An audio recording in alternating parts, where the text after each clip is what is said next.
Hello, White Sox fans. It's Crystal O'Keefe. This is our emergency podcast.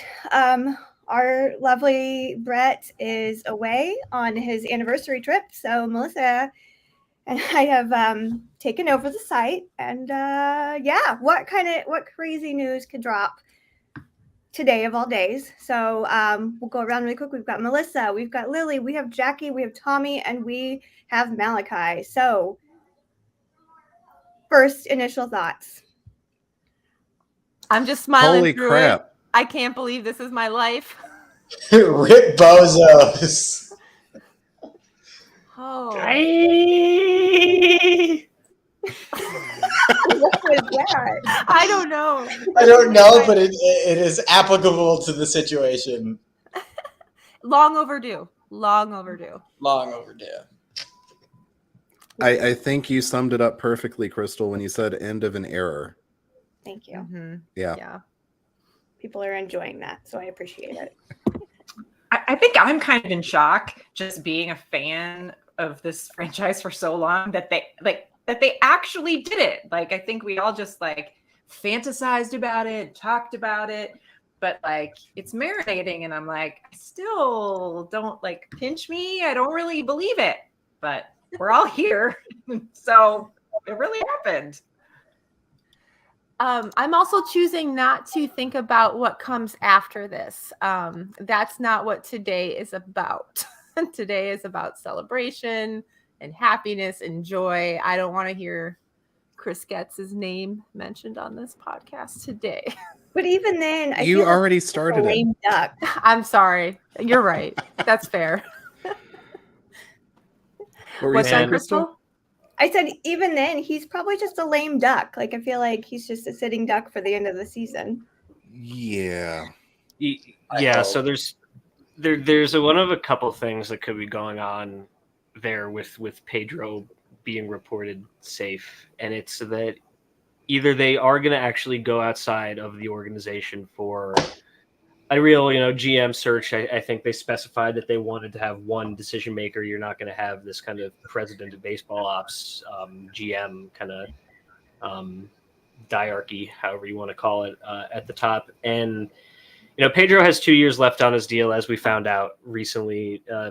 Even in his apparently trigger-happy state now, Jerry still is not letting anybody go. 2 years left on their deal. If they bring in somebody else to be the GM, it's, you get a year to play out your deal. You see if you like him or not. You see if you think you can work with him. If not, he's gone. If you guess, then great, you keep him. Or the less desirable option, it is more because they are in fact going to go internal with this next hire for GM, and they don't actually anticipate a lot of top to bottom changes happening besides the faces at the top. So, Pedro has not endeared himself to me terribly as a manager to this point, but given what the season is, let's see what they do with this. I'm going to see what they do with filling this hole first before we make any judgments on what his status is, lame duck or not, is going to look like, at least on my end. Crystal, you're muted. Crystal, you're muted. Thank you. I was going to just quickly shout out John O'Donnell, who has been saying fire Kenny Williams on every single Facebook post. There's no one happier than him. Oh. So thank you, John, for manifesting this. Oh, and what's he gonna? Now he's gonna have to come up with a new thing because Fire Pedro. Yeah. Pedro. Yeah. Gosh. Fire Pedro. Do we think there's any chance they go with interim kind of gig for, I don't know, the rest of this year, and then maybe a year while they do kind of more of a external search? Do we think there's any chance that might happen? I hope to God not. I'm just trying to think of crazy things that this work could do. Yeah, I wouldn't put anything past them.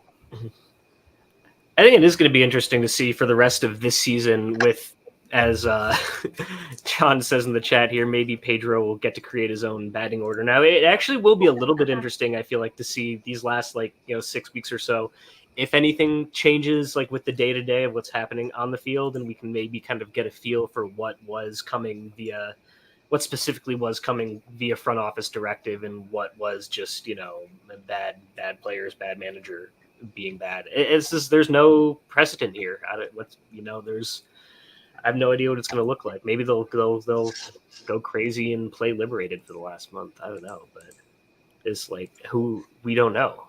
We've never been here before. To win the division. Oh my gosh, Oh my Lily.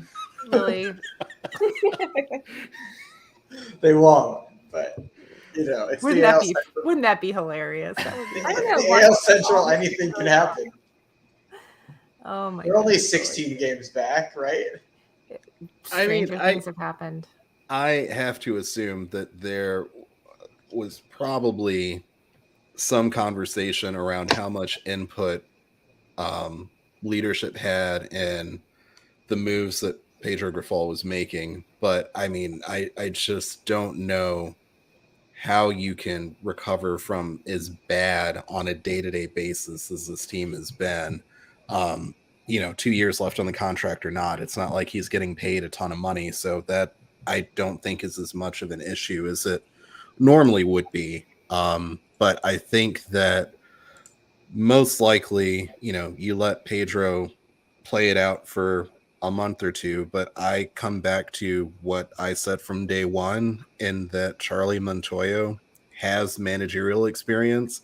It would not surprise me in the least if he takes over next year, because you have a guy that actually knows how to manage a professional baseball team. And in terms of the GM situation, if it's Chris Getz, good for him. I don't think he lasts for very long. But I do think that this news, combined with the Jerry Reinsdorf, I'm going to sell the team or move the team news, it gives a little bit more credence to the idea that Jerry may not be far off from selling this team and might be ready to hand over the reins. And my only idea behind that is what's happened with the Chicago Bulls in terms of getting rid of Garpax, but then also handing the reins over to Michael Reinsdorf and saying, look, I'm too old for this shit. This is broken beyond anything that I feel like dealing with. Somebody else take care of it. If he doesn't want his kids to take over the White Sox, I could very easily see him starting the process of lining up bidders for the organization starting now, moving forward. That'll be interesting to see. I thought it was reported before, Tommy, that he did not want it to stay in the family. That's what they said. I just, I throw it out as an option because you never know with them. And also they said yesterday that these internal interviews were just par for the course for any underperforming year, and it's nothing different than any other year. And here we sit today having an emergency podcast because you fired two important people in the front office and before September. So it's not just important people, but the president of baseball operations. Well, we don't need Kenny but Williams. He's like Kenny Williams has been in the organization for 30 years. Like, I mean, this is longer than that. If year? you include being when he was a player. I mean, I mean, then you're adding more on top of that. But I mean, Kenny Williams has been on his retirement tour for like 3 years now. I thought he was going to get to ride off in the sunset on his own accord, and now he's been shown the door. Oops. So with Ken gone, do you think this will be the end of Daryl Boston? Oh, I did see a tweet earlier saying, now that he's out. Do we think that was the thing that was keeping Daryl Boston around? I'm pretty sure that most organizations don't foist random first base coaches upon like every managerial hire they make for a decade and a half. I'm after Tommy said that Kenny's been around for 30 years, I'm realizing I've never experienced the Kenny Williams White Sox. Oh. Nope. I said to someone a few minutes ago, I was in a grade that didn't have a number on it yet the last time they fired a GM. I mean, I don't know what Ron Schuler looks like. I do. I mean, as do I. I was like, it was a much happier time back then, but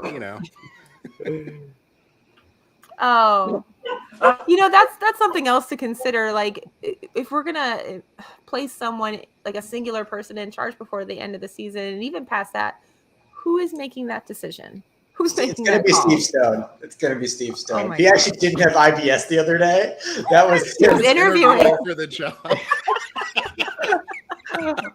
Oh my gosh, Lily, no, bite your tongue. Yes, Crystal, I quit. I don't want to do it. Who has Steve the Stone higher? says enjoy the ride or else. Oh my goodness. John, please bring Jake Berger back. Thank you. No, I can't wait. Stay in Miami where he's happy. He's happy for him. But I'm not. I know. Maybe that was Rick Hahn's final FU to all of us. Maybe. Kenny, I guess he was the one who did it. So it was like Kenny that did it. I know, So, I yeah. had to wear it out. Kenny just wanted to ship him off to a friendly GM. Yeah. So Let's that, say, can we, if we're gonna go get Jake back, can we bring Kim Ing with him? Yes. Yeah. right. We're gonna Come Let her home. go. internal, Come home, Kim. friend of the organization. Yeah, that's Come home, Kim. She's still, when I went to post Selena's story just a little bit ago, I was going through to find the names of the executives, and she's still in there. She can come home. Come home, babe. Anyway. All right, No. Jake's not coming back. Aw. That's okay. And neither is Billy Hamilton. That's okay. No. That's so. no. Who's Today ready is for happy. I can't wait for the leaks that come out of the Ozzie Guillen GM interview. Oh God, Gosh. guys, He gets to make his own lineups. If he's- Then we're gonna have he'll AJ. be like a I can't remember his name now. The guy who coaches the New England Patriots. He'll be that. He'll be the GM and the manager. Phil Belichick. Oh, Yeah, he'll Belichick. Bill Belichick himself. So Scott Merkin did just tweet from Ken Williams via text, "We have underachieved. This is what happens."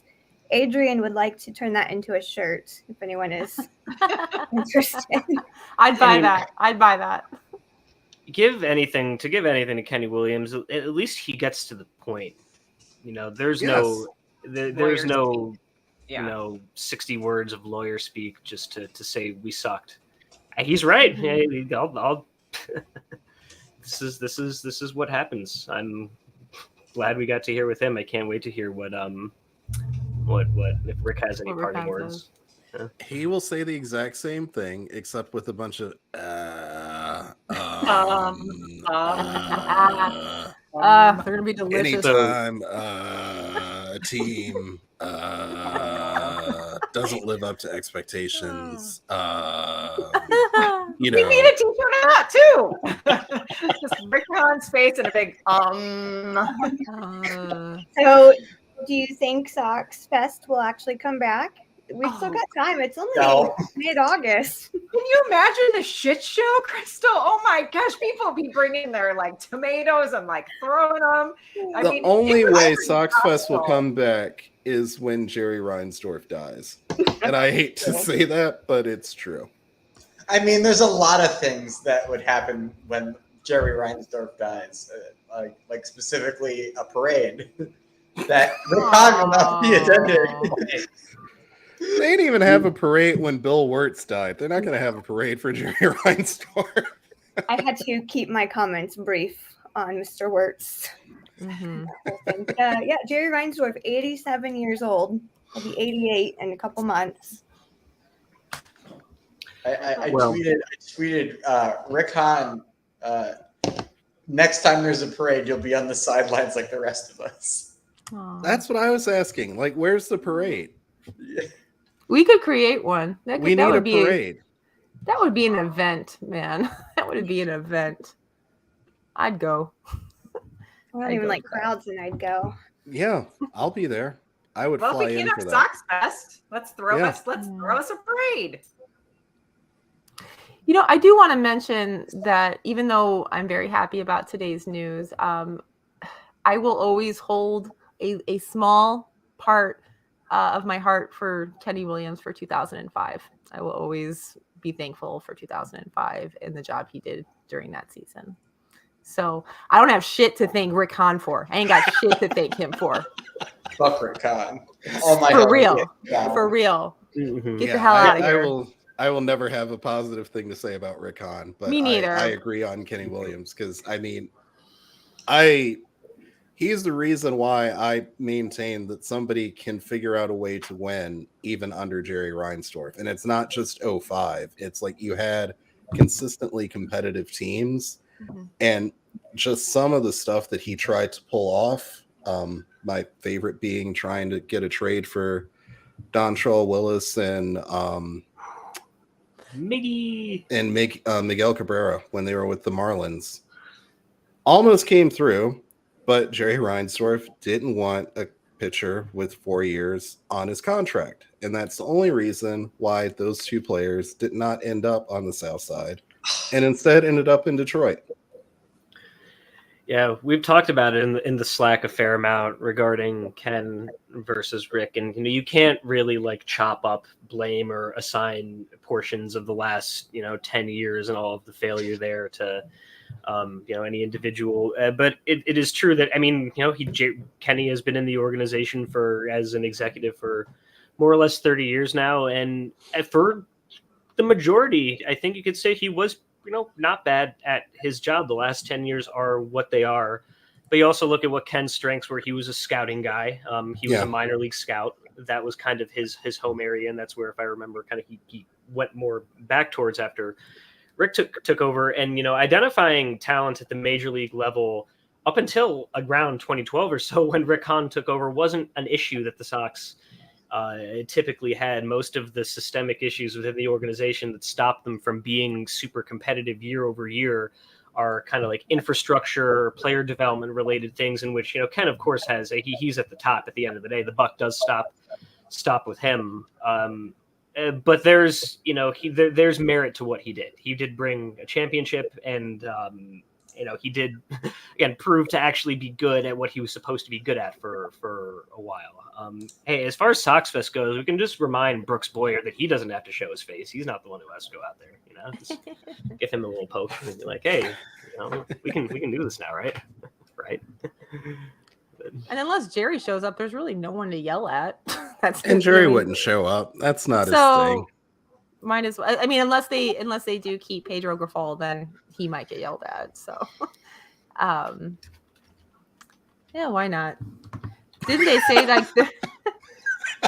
That's the new slogan moving forward. Yeah, why not? Yeah, why not? What's the worst that could happen?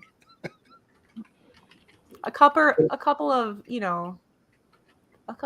minor felonies. What else could happen? We'll be all right. Totally fine. Nothing. Yeah, we've already pretty much hit bottom and we have. We've dug through the bottom in a lot of ways. unless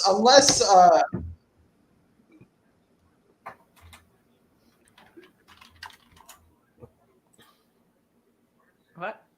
Yeah, Lily, were you saying something? Oh, you are. Nope, you're on mute. Oh, there we go. I'm so excited. I was still waiting. Pulled up on Twitter. I thought you were pausing for dramatic effect. I didn't know who was talking. I thought you were pausing for dramatic effect. I don't even remember what I was. Oh, unless whoever Jerry hires next causes the literal end of days. There's nothing that can go wrong. Wow. I mean, he already fired somebody for the first time in, almost 40 years. If that's not end of days, I don't know what it is. Well, it's the end of these days. Do you guys really think Pedro comes back next year? I don't. No, I don't. I barely think his door functions right now. I think it's like, let's see if you can avoid embarrassing yourself for the rest of the year, and let's not have any more stupid stories leak out to the press. Right. More along those lines. Yeah. Right. Because they, after Keenan Middleton made those comments and Rick Hahn was talking to the press and saying, well, we've identified some cultural problems within our organization and me and Pedro are handling it. Now, Pedro was there the whole goddamn time. You're telling me he didn't know about the cultural issues? And so Rick Hahn's gone. He's not going to deal with it. So yeah. And those are the things that make me wonder if that's what caused Jerry to fire Kenny and Rick more so than the performance. Because that was a lot of shit that aired out in the span of a month. It was. It makes everybody look like a fool. Like it makes management, it makes front office, it makes players, coaches, it makes everyone look like a damn fool. And he doesn't like to be looked at as a fool at all. No. And I mean, even when you had Chris Sale slicing up jerseys and, Adam Eaton looking up to a 13-year-old as a leader in the clubhouse, like that was a very brief moment of time and embarrassment where they were like, all right, we got this taken care of. Robin Ventura clearly needs to not manage anymore, but we have this problem mitigated. Now you're talking about clear, like a systemic problem. Like if you have to have Rick Hahn go up there and say, yeah, we know that there was a problem with leadership and the culture, but we think we're trying to address it now. It's like, this is your rebuild. And just now you're saying that? Like, what the hell have you been doing? So I do think that might have had more to do with the firing than anything. That kid is over 18 and married now. He could always come in. And that might be our new GM. That's the leadership right there. That's the leadership that we've been needing. Do you remember? Wait.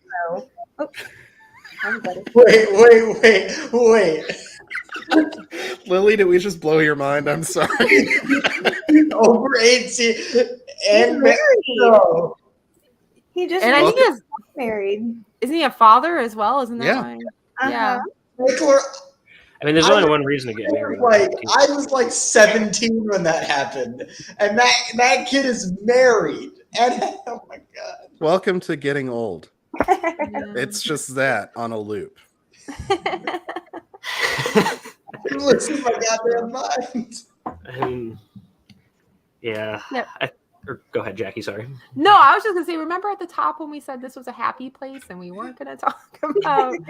I'm still happy. Go ahead, Malachi. I'm over the moon, man.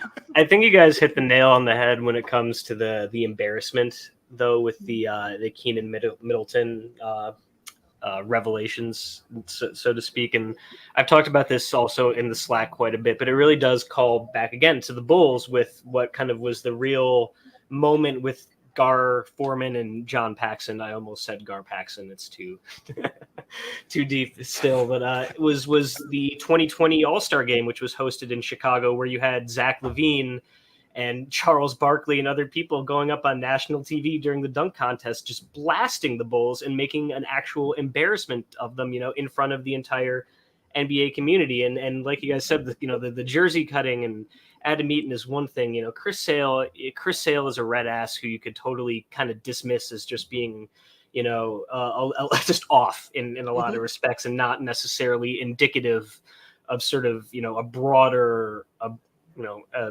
environmental issue, which was the case, obviously, but you could play it that way. This not so much. There's not escaping that kind of stuff, that kind of, and it, to me, honestly, wasn't even so much the Middleton stuff as much as the double whammy of the way Lance Lynn specifically affirmed it. Yes. Middleton, it's easy to talk. You show up for 3 months and you do your thing or whatever, and you don't necessarily have a lot of authority as far as being a veteran or being a leader or anything like that. But Lance Lynn was supposed to be a leader in that clubhouse, and when he whoever just said that put the nail in the coffin. I agree with that there, because that's as damning as it got when you have someone like Lance Lynn basically saying, this organization is a shit show. There's no accountability.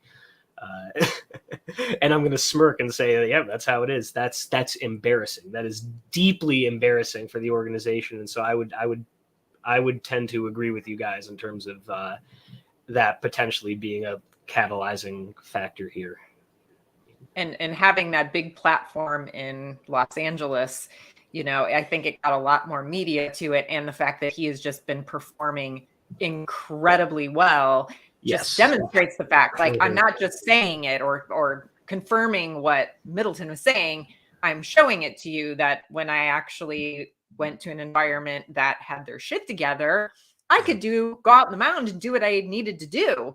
But Chicago was such a mess, like didn't matter what I was going to do out there. It was just a free for all. So it's the words were backed up by the environment. I wish I could say the same about Lucas Giolito. I feel bad for him. I think he'll be fine, but the work that he needs from a mechanic standpoint, it was not going to get addressed mid-season. Not out there and with the Angels. I don't think. Well, that too. Organization. Speaking of hot messes, they would not be one where I'd be like, yes, I want to be better. I'm going to go there. No. So Drake LaRoche is 21, just an FYI. If anyone else wants to feel old. See, so I felt older. Leadership now. Yeah, there you go. My sister. Oh man, guys, why am I just learning that they didn't even fire Schuler. He stepped down. I didn't know that.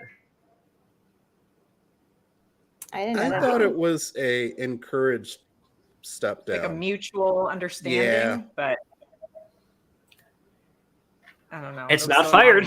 That's true. I mean, you're right. Like this is fired. This was not fire look, people usually. We That's heard very true. We heard for how many years it's been playing. Well, if I think I'm not the right man for the job, I'll step down. This wasn't a stepping down. He didn't decide. Well, no, because he still thinks he's the right man for the job. He will give lectures shocker, 20 years from now. Man with one of like the 30 most, cushy, desirable, jobs in pro sports wants to keep doing that job. Oh, he'll give lectures 30 years from now in colleges about how much of a, baseball mastermind he was. Oh, Selena made a great point in the article that she put out today. It said Rick Hahn departs with the distinction of being the least successful general manager in professional sports over the past decade. Oh, and he's got. I love that for him. I don't love it for us. I love it for him. He's easily still the least successful GM in White Sox history by quite a bit. Mm-hmm. And I mean, the White Sox have had some really awful teams, so that's saying something too. Yeah, no, I don't have the numbers in front of me right now, but I'm pretty sure he is one of like the 4 or 5 worst GMs in big league history. In big league history, if we want to talk about guys who are executives who are around for more than a year or on an interim basis, because the fact is, if you're that bad, 99% of the time you don't get 10 years of leeway to prove otherwise. Not usually. Unless you. Gosh, I also hope this doesn't wind up as a bull situation. And that looked promising too. Arturas Karnisovas and Mark Eversley looked like they were onto something for a second there, and that seems to have not turned out so well. But honestly, I'll take bringing in somebody new from the outside and having them fail over them promoting Chris Getz or one of those dudes and not. Kenny Williams Jr. The same way. I mean, didn't say Kenny Williams Jr. was fired. I mean, that was Brett's dark horse pick for the longest, is that it would be Kenny Williams Jr. And no, we don't want Theo Epstein. Can we come up with an original idea?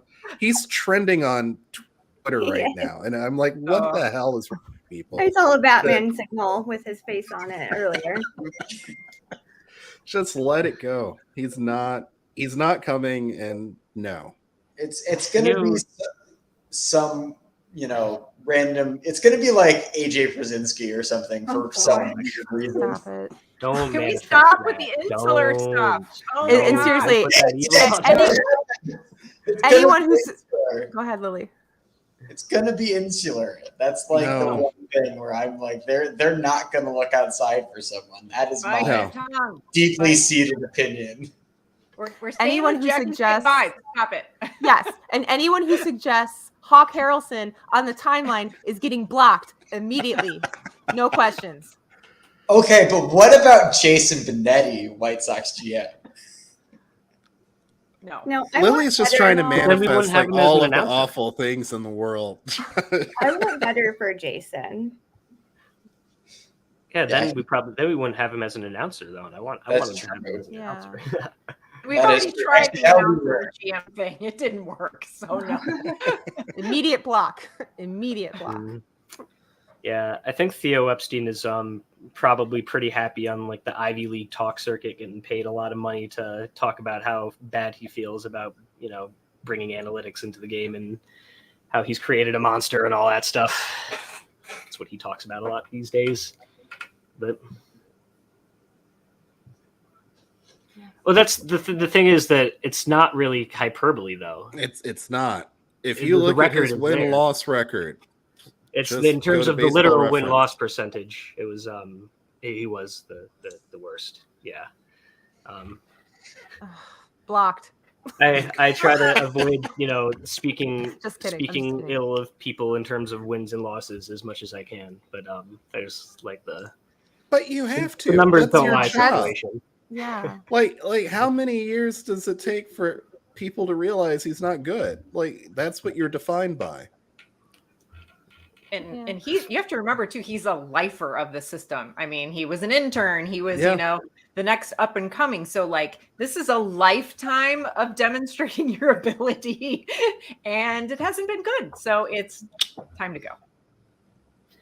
Here's like if they're gonna bring in from someone outside the organization, I want it to be somebody I've never heard of before. I want it to be some dude, you know, with big 3-inch glasses who's been sitting behind a desk deep inside Tropicana Field, you know, for the Tampa Bay Rays for the last 10 years, figuring out which A-ball pitchers from other teams are the ones that are actually good. You know, that's what I want. I want to, as long as we're cherry picking from the right organization and it's not like a Kansas City Royals intern. Like that's just like that's the one tree I'd like to leave alone for once. There's a couple of trees we should leave alone, but yeah. So what? Never too late to bring back Dave Dombrowski. I could live with that, but I wouldn't be happy. I have a question for the panel. What is the quality that you are most interested in fulfilling in the new GM? Like what aspect of that job would you like them to prioritize or excel at? Is competency an acceptable answer? I'll allow for anything today. Okay. I mean, I'm not trying to be picky. I don't know. Well, like what is competence? Like, what does that mean? What does that look like? Okay. Yeah. I'd like a guy that doesn't spend like $60 million on the bullpen. I don't want to sound ageist at all, but someone under the age of 60 would be my preference. Okay. We've seen too many sleepy dugout people and annoying.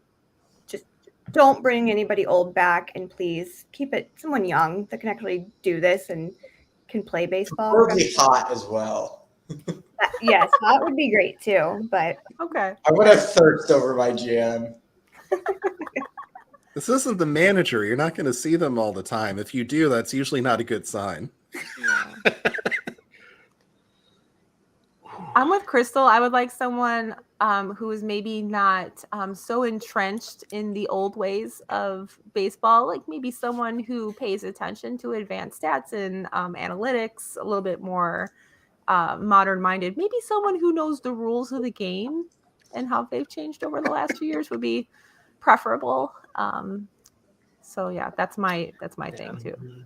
I know he's not a real person, but I want Peter Brand from Moneyball. Okay, that's Lily's priority. I'm gonna be I'm gonna stand out. I guess, like, yes, analytics are important, and I hope that they hire more than like a single computer and a single printer for their analytics. It's a Coleco. Yeah, exactly. I hope there's more than a dot matrix printer that's like printing out batting average, and that's their analytics department. Like, I hope that actually gets developed. But I think that the sport has reached a point where everybody else knows analytics inside and out, and there's still advantages to be had. I don't think it's as extreme as it used to be, and I would almost rather have someone that may not have been in executive roles, but has kind of like that baseball lifer mentality where they understand how different organizations function. And, you know, has some insights into minor league development and system building and all of that type of stuff. Because I think that's where you have the greatest opportunities for development. Because if we know that, at least under Reinsdorf, they're never going to have much of a salary, the one way to take advantage of that is develop as much young talent as you can. That's why the Rays are successful. So having something in that ilk, or as Bob said, you know, the Braves assistant GM is brilliant. So if that something like that happens, I would be really happy around that.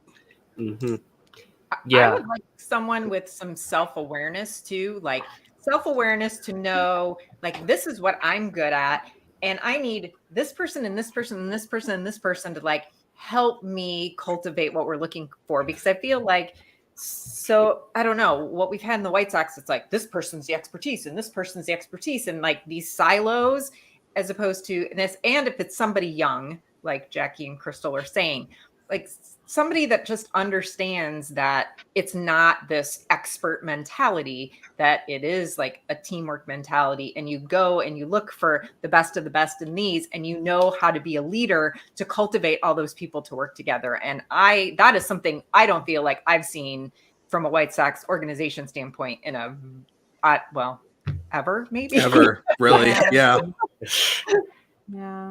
Yeah. And speaking to both of those things, I want someone who knows how to build an organization. It's kind of ironic that, you know, Rick Hahn was Mr., you know, investment banker, kind of corporate leadership speak type stuff, but they really did embody up until the very end the kind of, you know, Kenny always gets his man is a thing for a reason, kind of guys at the top picking players they like, you know, having targets year over year and kind of just going with their guns there. But you need to be able to build an organization, like both what you, Tommy and Melissa, both just said, be able to delegate, be able to kind of not just be winging it from the top. I was at a Sabre seminar, was in Chicago a couple weekends ago, which is a baseball nerd conference type thing. And I had the pleasure of getting to chat with Dr. Alan Nathan for a little while, who is was a physicist at the University of Illinois, who like basically like revolutionized our understanding of spin, of like active spin and movement and all that stuff. He, you know, does a lot of the physics work and that kind of thing. And I was chatting with him for a sec about the, you know, telling him, you know, I write about the Sox and this, and, you know, we were talking about the organization being frustrated. And he told a story about being out in Arizona for spring training out at Camelback Ranch. And he says, yeah, I thought I'd go by and, you know, say hi and meet their analytics team because I was there, and turns out they were there, both of them. Two guys and an iPad. Yep. You need departments. You need to be able to actually build something coherent from the top of the major league level, from the bottom of the minor league level. And, you know, on the one hand, I really do hate how corporatized and how McKinsey-fied sports and baseball have been. But if we're talking about building a good organization that wins games, that's what you need to be able to do. It can't just be a couple guys winging it at the top. So I want someone who knows how to build a team. Yeah. At the end of the day, a team from like an employee standpoint, not a baseball standpoint, but that too. Yeah. All right. I will say I just read a very depressing tweet from Patrick Nolan of Sox Machine. He said the Rick Hahn era ends with a final record of 749 to 893. That is 456. And then Joe Reese has chimed in and said 73.9 wins per 162 games. Wow, that's brutal. Wow. That's brutal. So that 456 average, not looking great. And yeah, that under 80 games per 162 that were actually won in his time here. I don't understand how he kept that job for so long. I can't wrap my mind around it. I really can't. Like, I understand like the reasons that everyone says and loyalty and blah, blah, blah. It's not that though. He always had excuses. The Tony La Russa bullshit was the best thing to ever happen to him. As much as he looked like a hostage for the entire time on those Zoom pressers where it looked like he was just in a dark room, that bought him all the time that he got. He would have been fired beforehand. All right, it's going a little long, so we'll just do a very quick speed round before we do sign off with your final thoughts. That could be anything. Who you want, what you feeling. This is therapy. You're among safe people. So, Melissa, we'll start with you. Oh gosh. This is like such unfamiliar territory. Like I don't even know how to feel other than I haven't felt like a whole lot of hope at all lately. So I'm going to take this opportunity to let myself feel a little bit of hope. Like this was a big deal. This was a big move. Now where we go from here, kind of like Jackie said in the moment, like I'm going to allow myself to feel some hope that our team will have a future that we can be proud of, and an organization again that we can be proud of. So hope is my words I'm leaving with today. Love it. Lily, final thoughts. Maybe that sentiment of actually competing in 2024 will come true. It won't, but maybe. They will. They're going to just never optimists. My darling Jackie. I'm gonna echo MSB. I feel like this is something that was painfully, obviously needed to happen, and I am grateful and thankful that it actually something that made sense finally happened. There's been so many things that just don't make any sense coming from this team. This makes sense. This is what should happen. That's what Kenny Williams said. When you lose, this is what happens. Yep, this is what happens. So finally, I feel like, I don't know, certainly we're very far from a healthy organization. But in this moment, I choose to focus on like, oh my goodness, we did one thing right. Let's build on that. Let's build on the one thing right that we have so far. So I'm also hopeful. Soxibus is going to be very different this year, Tommy. What are your final thoughts? I will probably never say this again, so I'll say it now. Thank you, Jerry. I just wow, that's your clip. We're gonna clip that and put it all over the socials. There's like nothing else that can be said. Jackie, you're right. Like this is what happens. It is something that should have happened, but I am glad that Jerry finally ripped the Band-Aid off, and hopefully it is the first step in what should be a pretty significant turnaround. Allie, Christina, if either one of you heard that, just go in and clip it now.